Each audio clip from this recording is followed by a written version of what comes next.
And now, back to Toucher and Hardy on the Sports Hub. All right. Girls Like Status means that we're about to talk about Bill and Jordon. Bill Belichick and Jordon Hudson. Dan, please hold on. I will get to you post-haste. Don't you worry, but I want to set this up. You can watch this on YouTube. Jordon, it's been too long. I miss you very much, but we are back with Jordon, and there's a couple things that she's been doing. One is that she is very, very, very interested in what's going on at Pro Football Talk. She's got a situation where she believes that Chris Sims, who has been fired from Sunday Night Football, that he has been fired. How come I can't find this stuff? It's in the rundown. Yeah, rundown. Go to that one. Yeah, I got it. Less stuff to sort through. Thank you, rundown channel. Got it. Thanks. Yeah, it's from Awful Announcing. Awful Announcing has this. So Chris Sims, who's I like, he was taken off Sunday Night Football. They put on Mike Tomlin, and there are some people saying, remember when we played that clip of Chris Sims talking about Diana Rossini and Mike Vrabel, and he got shut down by the guy from Pro Football Mike Talk. Florio, yeah. Mike Florio. Remember that? We played that. So Chris Sims is talking about it. Yes. He's like, be Stay very on target, careful. stay on target. Stay on target. Yeah. Okay, I got it right here. All right, she's referring to this just for context. I'm sorry. I got my ducks in a row now. Here it is for context. Well, it's the biggest story in the NFL. I mean, I wouldn't. I'd shoot you straight. These are things that I've been texting with about my friend with my friends in the coaching world. Even their wives are involved in the conversation. Stay on as target. well. Stay on target. Stay on target. What are you talking about? What are you talking about? Careful. I'm trying to. You ever see Star Wars? You ever see Star Wars? Yeah.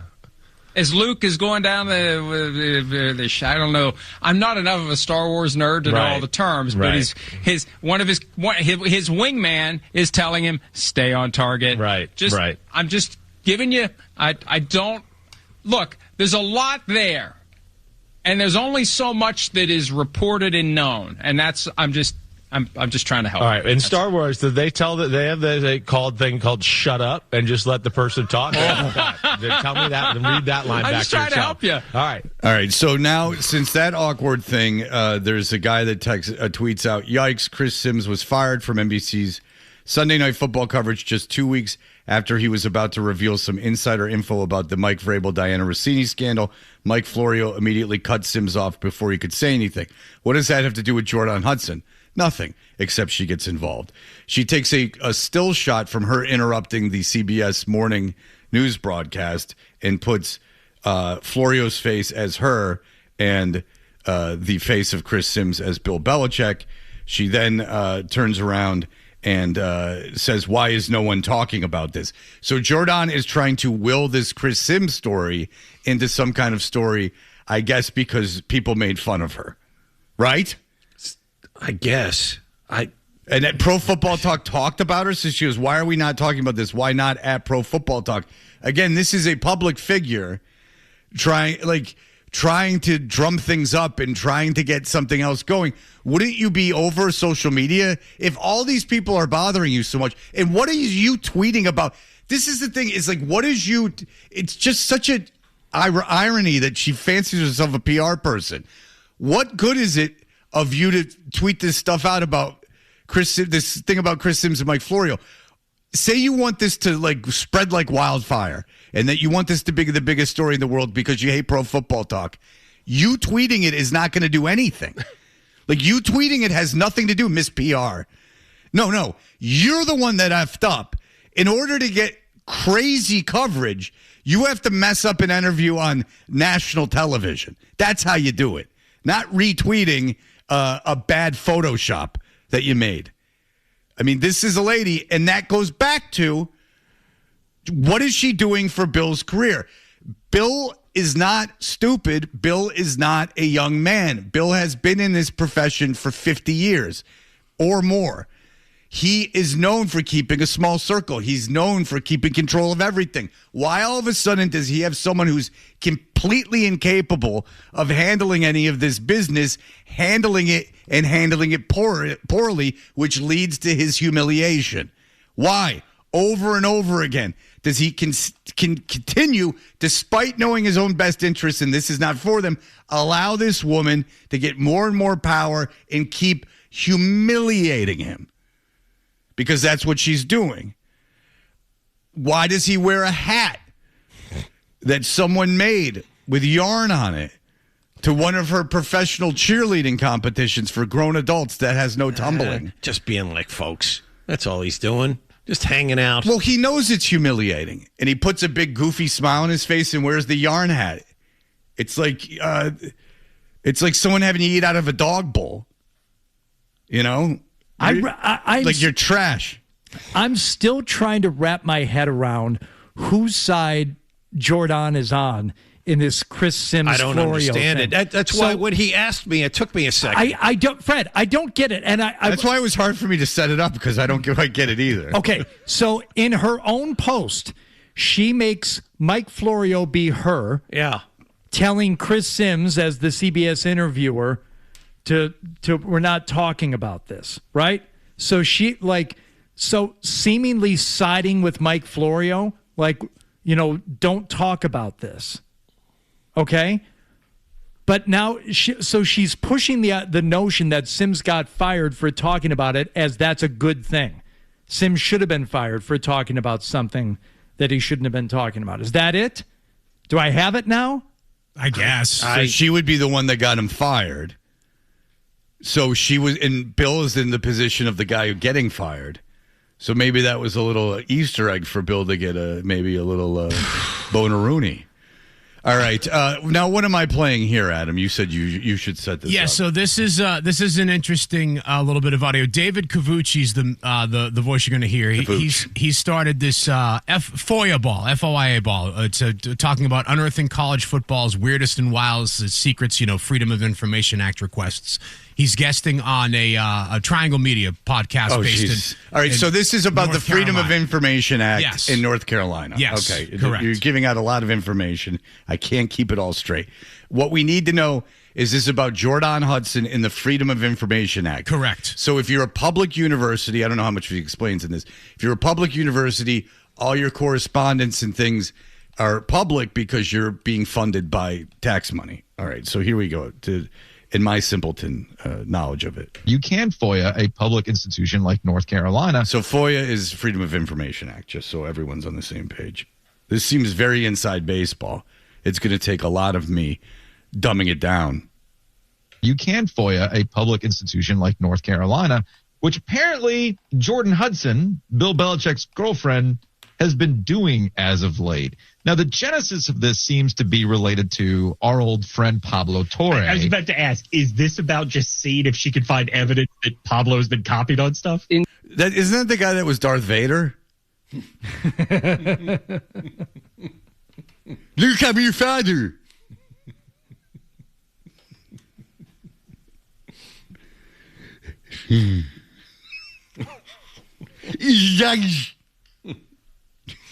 Torre. I was about to ask. Luke, I am your father.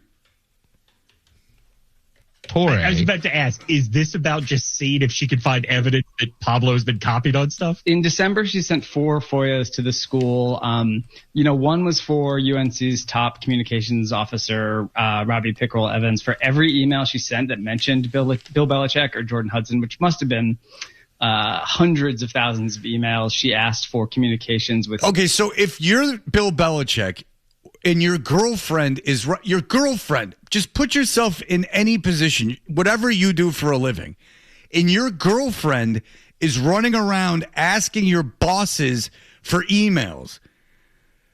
Like, it doesn't get, I don't care what you do for a living. Your job in what you do is not a factor in this.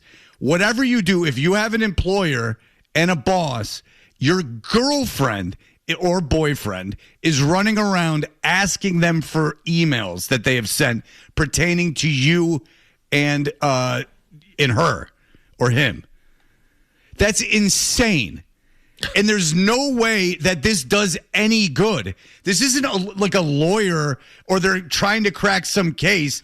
This is what seems like a mentally ill person just trying to like comb through hundreds of emails to see what people are saying about her.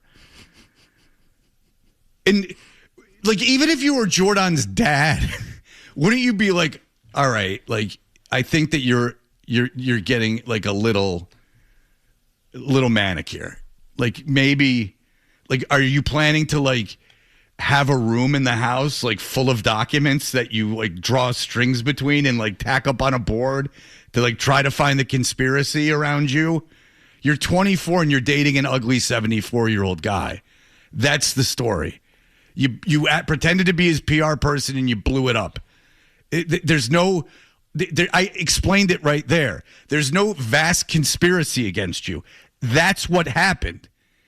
You're a young professional cheerleader, and he's an old man-boobed goon who is a college football coach. You two conceivably are having sex. It's awkward to imagine. The public feasts on it, and you can't shut up. Ta-da! You don't need 100 emails. That's everything for you. I mean, the minute you went out with him in that someone could infer his penis had been in you, that's the story. He's a big man-boobed sack of garbage and with a horrible personality. And you agreed to let him inside of you. That's the story. She's like, wants to find some conspiracy. You're an idiot. Who is she fighting exactly at this moment? Okay, so... Who is she angry at? I don't know. I'm trying to figure this out. Upon further reflection, right? Even though she superimposed the face of Mike Florio on her, she appears to be anti-Mike Florio. Okay. She wants all these things out in the open. Okay. So it was like a self-deprecating meme that was created in some way to somehow put her in that position because she also is saying, like, why are we not talking about this? Why are we not talking about this? Not talking about this. Exactly. She wants this to be talked about. But everything about her, like you said, Fred, like if you were a dad, if you were anyone who had like some way inside that brain of hers that could talk some sense to someone who was otherwise being nonsensical and totally illogical and irrational, you would say, what exactly is it that you're going after here? Because you seem to be the one that shuts things down, but now you want things talked about. Is because things about you get talked about anyway? What exactly are you railing against? What are you rebelling against? Who are you angry with and why? Whatever you got. Yeah, whatever you got, Marlon Brando. I got you. I know. I know. Wild bunch, I know. But it doesn't make any sense. No, she's stupid. I mean, she really is stupid. And that's why this thing is so great. Because what is very Linkin Park. She's just got a lot of angst, but it's undirected. Yeah. It's like, and what's his motivation for allowing all of this? Because I'm telling you, it's not sex. It's not sex. There's no way that you've lived that many years and your body is that old and you're that into having sex. There's no way. There's some other kind of thrill that you're getting out of all of this. And he's not dumb, and he's got a family, and they work with him. Short of, I guess he's got Lombardi, which is a bit of a check against him. But you would think that it's not like this is all going on without his knowledge. Like, he knows about it. He's like a willing participant in it. And the question is why? CBS executives, because she had that somewhat disastrous interview with Tony Ducapel. She asked for communications around Pablo Torre, yes. And then again in April, she was requesting documents around a Daily Mail story that published in June that basically just shared sort of all the angry emails AD Bubba Cunningham got, the school chancellor Lee Roberts got, which is just one of those funny stories where angry, cranky old people email. Do they have a general sense as to why she is doing this? I don't know. It's like, it's not a very effective way to build a case against a university that you maybe think is, I don't know, they're paying your boyfriend so much money. Like, no matter what you think about the leadership or if there's some people who hate Bill Belichick and some who like him, like, you're getting a ton of money on this, and like whatever happens. Like, why not just ignore it? Why aren't they just firing Bill Belichick at this point? I mean, if she's actively trying to go against the university, because they've put together the 33rd NFL team. You mean the one that didn't have anybody drafted? Yeah, well, that was anomalous, John. Okay, and why would you fire a guy who's essentially put your program in the pros, man? If I was a trustee of that university and I knew that the young stupid girlfriend of our dumb big boobed coach was going around trying to get my university in trouble, I'd be like, you know what we are, gang, is a college, and a very successful one. And we need our alumni, and we need the people that go here to be proud of the school. We don't need someone looking to torpedo everything. Like what? Oh, I found a smoking gun. The president of the university is a dick who's been saying all this about Bill Belichick. Well done, Jordon. Well done. You've cracked the case. Fire the president. Good for you. We've won the university. Yay, we're a laughing stock. Fire Bill Belichick. He's not going to do. I don't care if you. What? Indiana won the national championship in football. Wow, everything's changed. It went from a good school to a good school. Like, I mean, get out of here. I understand football makes a lot of money, but football makes a lot of money anyway. Football was making a lot of money before Bill Belichick had that job. Fire him. And then he knows all of this too. So what is it about him that wants to be humiliated? That he has someone behind his back actively humiliating him? And sabotaging him. Yes! Oh, I'm out of my mind. Mike, go ahead. Fred, of course it's the sex. What else would it be, buddy? What are you talking? The guy's 70 years old with a 20-something-year-old girlfriend. He's living the dream. How old are you? How old are you? I'm 41. Okay, how many times a week, if you could, would you have sex with someone that you've had sex with before? How many times would I like to? Yeah. Twice a day. Okay. Fast forward, you're 40, 34, 30, 33 years. 10 years, would it be down to once a day? No. But if I'm 70 and I got a 20-something-year-old girl, are you kidding me? The point that Fred is trying to make is like, if you want to do it twice a day now in 10 years, maybe it's once a day, then it's once a week, and by the time you're 70, this was great to have sex with a 24-year-old a couple of times, but after that, how interested can you be? It's just hormone. It's chemistry. It's evolution. You're not that into it. He's buried in that thing. He's buried in her. He's buried in her. What are you talking about? He can't get out of that thing. He's buried in there. Well, Mike, I hope you're right. Then there's hope for all of us. Of course he is. He can't get out of that thing. Neither why. He's buried in it. We know. I was living there. I hope. In there. All right. I hope you're right. Cheerleading competition going nuts. He loves it. He's living the dream. Would you go to the cheerleading competition? Oh, that's a good question.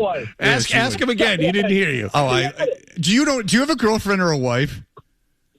Yes, of course I do. Okay. Well, no, I didn't know. All right. And yes.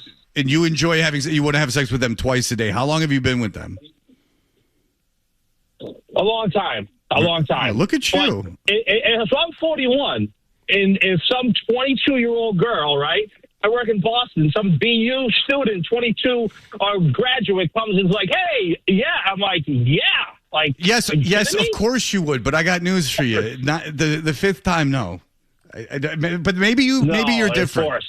But maybe you're different. Would you be buried in it? I think you guys are different. I'd be buried in it. Wouldn't get out of it. Wouldn't know what to do. He can't call plays anymore. He doesn't know what to do. He can't even coach football. It's a wrap. Because your theory is as good as mine. Because he is. Say it. Yeah, he's lost it. He can't focus on football. He can't get enough. He can't get out of it. He can't get off the girl. Okay. Because he's buried in it. Because he's buried in it. He's buried. All right, thank you, Mike. Buried. That was fun. Thank you, Mike. I appreciate it. Perhaps that's the case. I like Mike. No, I like want Mike that too. theory to be right. I wanted you to be right. What's the matter with you guys? Twice a day, buried in it, never coming out. Buried. I'm in there. Can't get out. I would like to see him hold a plank position for 10 seconds, let alone have to maneuver on top of a woman. All right, we'll be back in just a moment. Touch your stuff. Kaboom! Did we all just take acid? It's unbelievable. Touch your heart. What's he talking about? like you, Fred. I'm not worried. Just some fatigue that I was feeling in my last start. Was able to grind through it there at the end, but kind of just makes more sense to get ahead of it now, so I'm not playing catch up the rest of the season. We are Toucher and Hardy. Tom Caron is the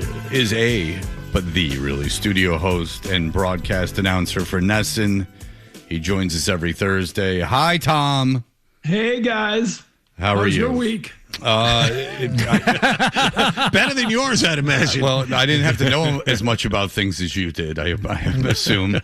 But, of course, Alex Cora has been fired. There's a lot of, talk about why and how and the timing of it. What was your thoughts? What are your thoughts now, like a week later? Yeah, I mean, having spoken to a lot of people on both sides, and including Alex, it seemed to be heading to the.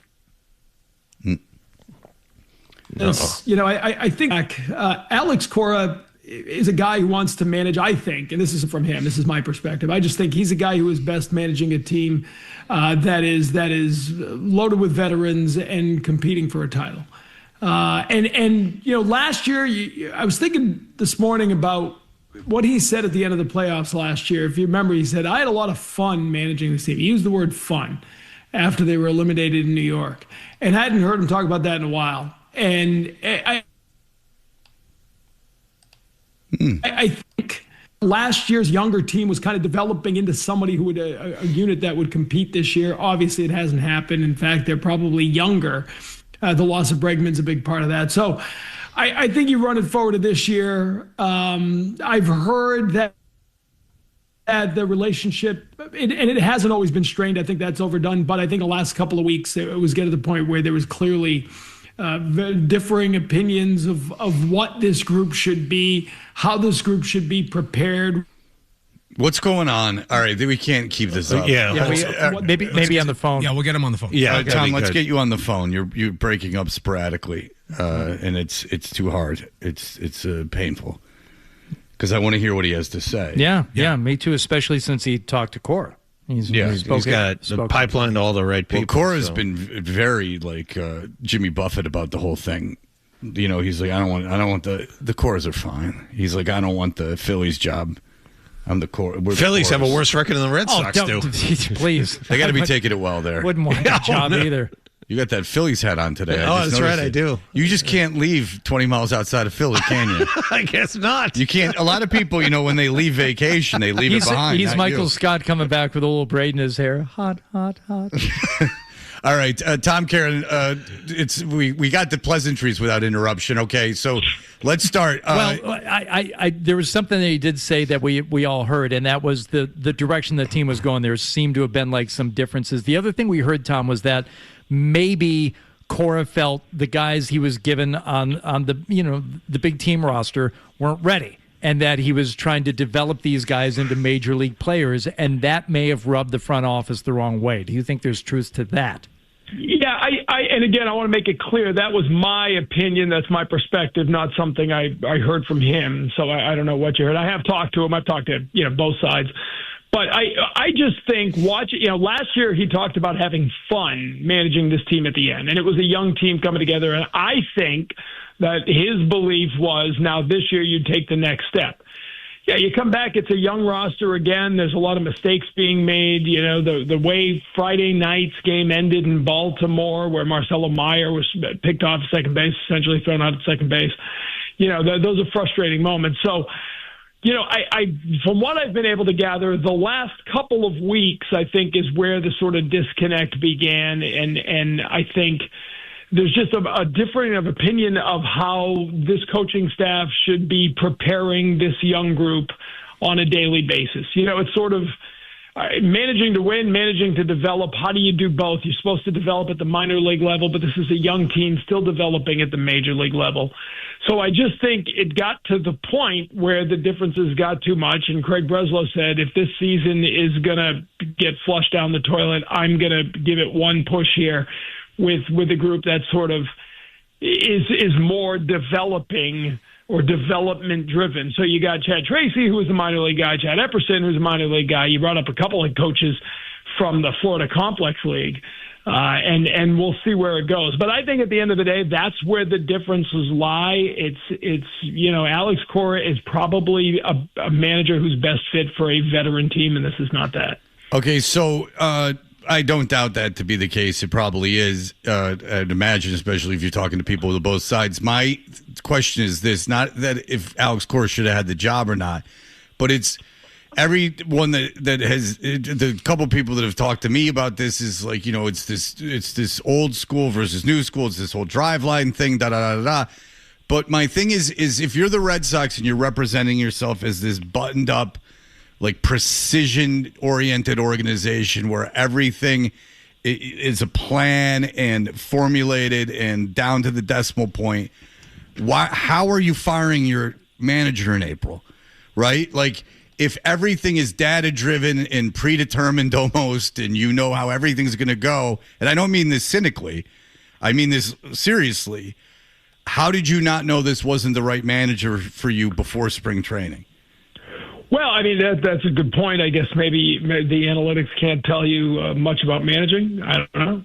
Well, it's that pesky human element. It's the pesky human element. Listen, that's what we're getting back to. Baseball on the field being played in the moment is still a game being played by humans, and the human element is going to dictate a lot of what happens on the field. Your analytics can tell you everything about what to expect, but the expectation doesn't always play out. I mean, the fact of the matter is 19 losses ties the most in franchise history before May 1st. So this is not just a bad season. It is historically as bad as any season in more than 100 years of Boston Red Sox baseball. So if you believe in these players, and clearly Craig Breslow does, he assembled the team, then if they are not performing to your expectations, what can you do? You can't change the team midseason. So you try to get a different manager, a different voice, someone who you think will get this group aligned with your expectations. Okay, is it really Breslow doing this? Because Sam Kennedy said as much. No, I think it is. Yes, okay. And I want to jump in quick on that because I think it is. And I just to be clear, I know less than you think.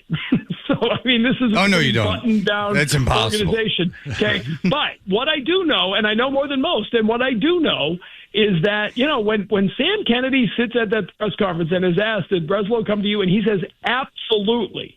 He makes bold decisions, and it's up to us to support them.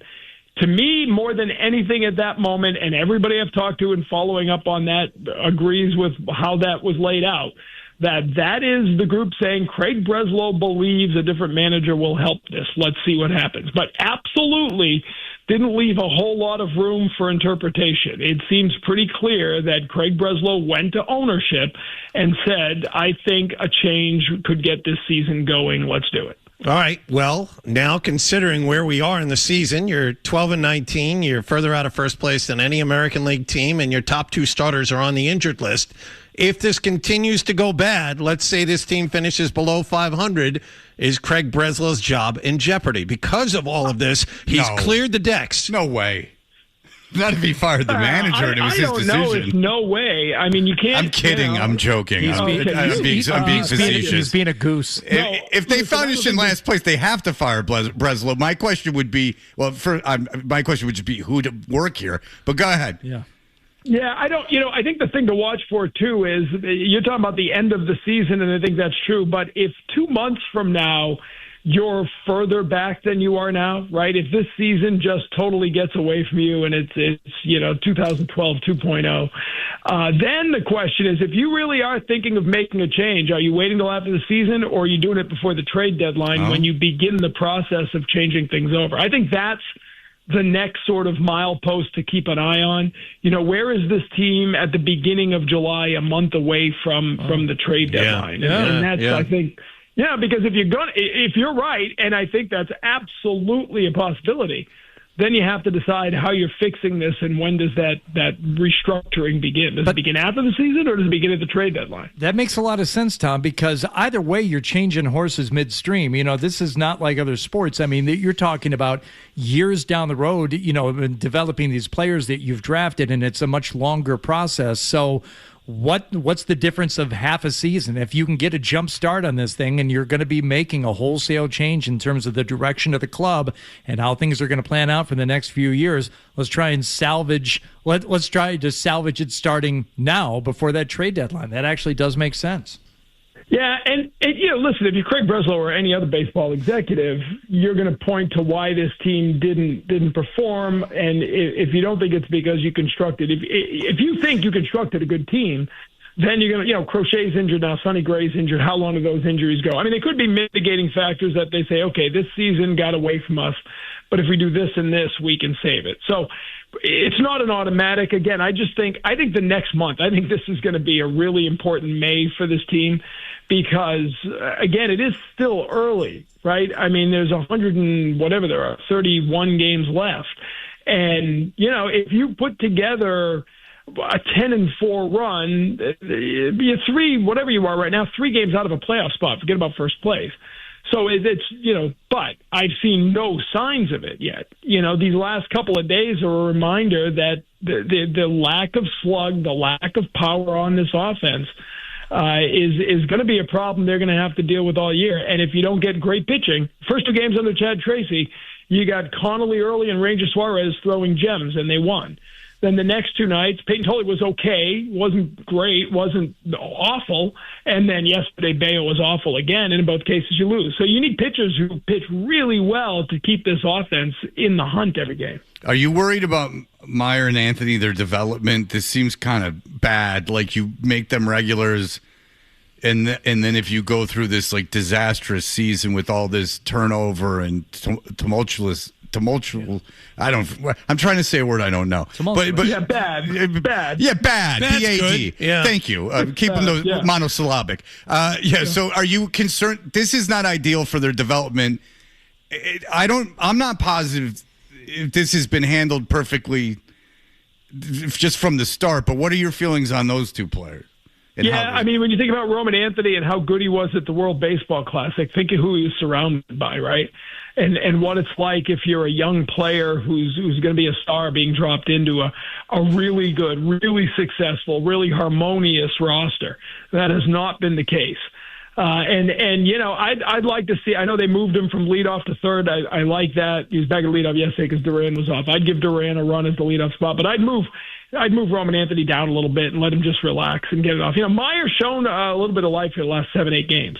I think the bat's coming together. He's really good defensively, but I think he's a guy who might actually be one guy who kind of responds to the coaching change, not because there was a problem with Alex Cora, but Lou Merloni was saying the other day, I thought it was a great point, that a guy like Mayer comes in and, Alex Cora is an established manager with a presence and a resume and a world championship, and you're like, oh, I got to be a major leaguer.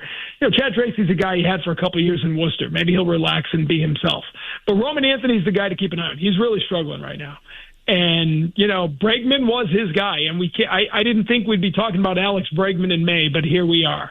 And through all of this, I can't help but keep thinking how impactful the lack of Alex Bregman in the clubhouse has been through all of this, because he was the voice in that clubhouse that would help navigate through a lot of the crap that they've gone through in the last month. Yeah, it's just like we're talking about Roman Anthony, and he has been struggling. It's 96 at-bats into the season. He's 21 years old. It's just they defensively, too. But they put too much responsibility. Yeah. It's too much. Like, I think, you need stars. If you put a kid on a team with stars and they pick up the slack, now you're depending upon conversation it's even worse. Like, if he's out there on an island and if he doesn't perform it's too important. Well, Tom makes a good point. They have him hitting third. Hitting him lower is good based on his potential, what we saw last year, but it's unfair to ask this kid to carry an option. And if you're going to hit him third every day, that's what you're hoping for, right? Yeah, you want a kid to be the face of the franchise after he's had a remarkable year. Right. He had a really good year last year, but it was cut down by injury. He wasn't there for the playoffs, and it hasn't been this year. I think there was just so much put in on Roman Anthony is going to hit the ground running in 2026, and I do think the where he bats in the order is a little sign of maybe where the front office and Alex Cora didn't align. Cora loved him as a leadoff hitter. As soon as Cora's gone, you see him as a 3 hitter, so they already moved him out of that. I just think, they put a lot of pressure. And I think of all the young players I've covered in a long time, Roman Anthony's capable of handling the pressure. I think this guy is going to be fine in the long run. But could you be setting his development back a little bit? Yeah, I don't think this is going to ruin his career by any stretch of the imagination. Yeah, but that's the thing, is that it can take kids years to become stars. Not every star in baseball, not most, come in at 21 and light the league on fire and go off for the next 20 years. Like, you have to have patience. And he's in a position where he's not being allowed that patience. That's all. And and you remember he struggled at the beginning last year. It's kind of forgotten. The first month was a tough one. And then he did turn it around. But again, I'll bring Bregman up. But, who's batting behind him? Wilson Contreras is kind of the one guy who has just continued to hit, right? And with power, another home run yesterday. But he can't. You can't have him everywhere protecting every other hitter in there. So you got him in the 2-hole. Now you got Anthony behind him. So it's going to be on Anthony to figure it out on his own, and that's not easy. All right. Tom Caron, watch him on Nesson. Thank you for the time, sir. Good to talk to you again. Thanks, guys. Appreciate it. All right. Here are the headlines. I know. No, you don't know. Everyone agrees that I'm the only one who's not wrong. Right or wrong, they're back. Toucher and Hardy on the Sports Hub. We are Toucher and Hardy. Listen at the end of this segment for a chance to win a pair of tickets to see Shane Gillis at the TD Garden. Drake Maye was out and about. This is only 14 seconds, but he was, Ryan saw this. He was asked about Mike Vrabel and his philandering with Diana Rossini. Hachi, machi, woof, rah, bite the fist. Squiggy style. Lenny and Squiggy style. All right, here we go. Yeah, we're here for Coach. We love Coach. What he does for us, what he's done for us this past year. You love Coach. Everyone loves Coach. Too many people love Coach. He's too loving. Seems to be the problem. He's a lovable guy. Yeah. He's polyamorous. Yeah, we're here for Coach. We love Coach. What he does for us, what he's done for us this past year. You can't speak into words, and just thankful he's our head coach, and know he's doing some stuff off the field and out of the coaching world. But we're here for him, and I know he's going to come back. Yeah. What stuff? Yeah, what stuff? What stuff is he going through? It's just, I don't think it affects him professionally because, you're wrapped up in all the work.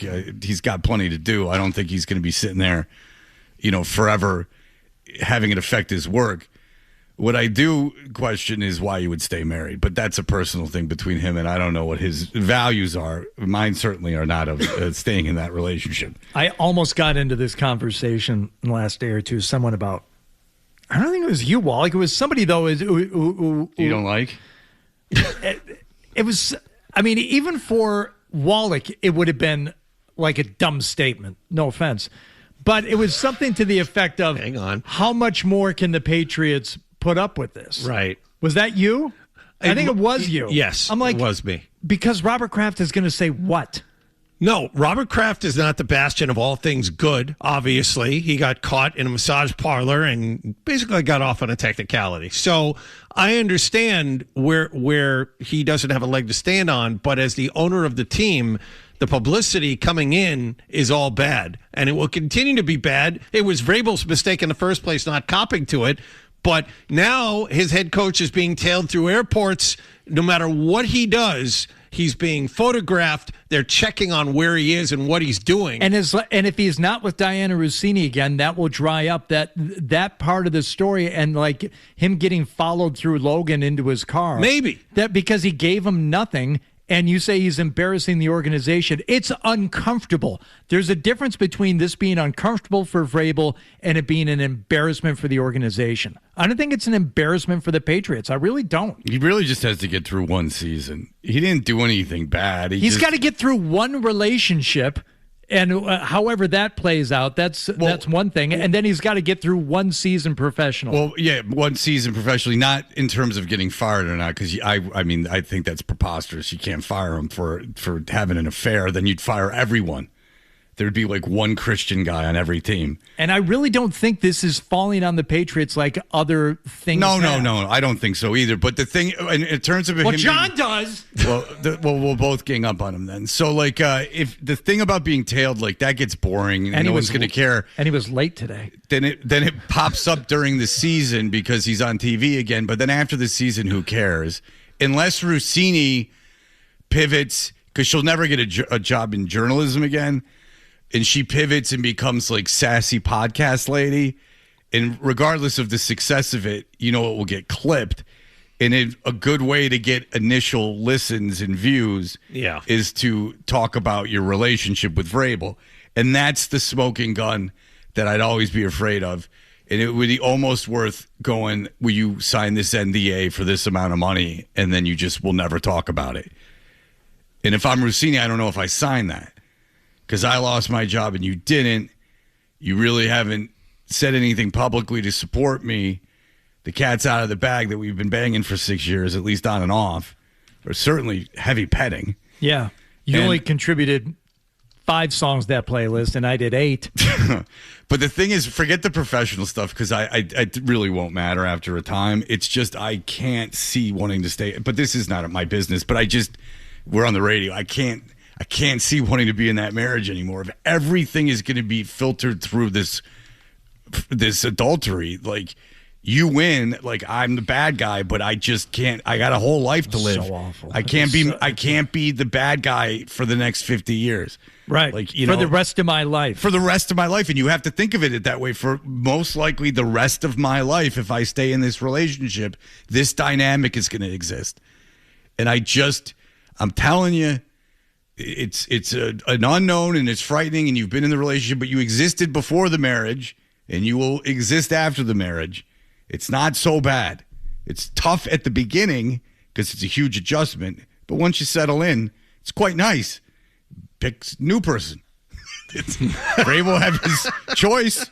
I mean, you keep a good relationship with the mother of your children. You respect them. You respect, their contributions to your life. You do what you got to do to keep that relationship intact and good with the kids. But, for the rest of my life, I'm with a woman who's staring daggers at me, and you know that. That's never going away, nor should it.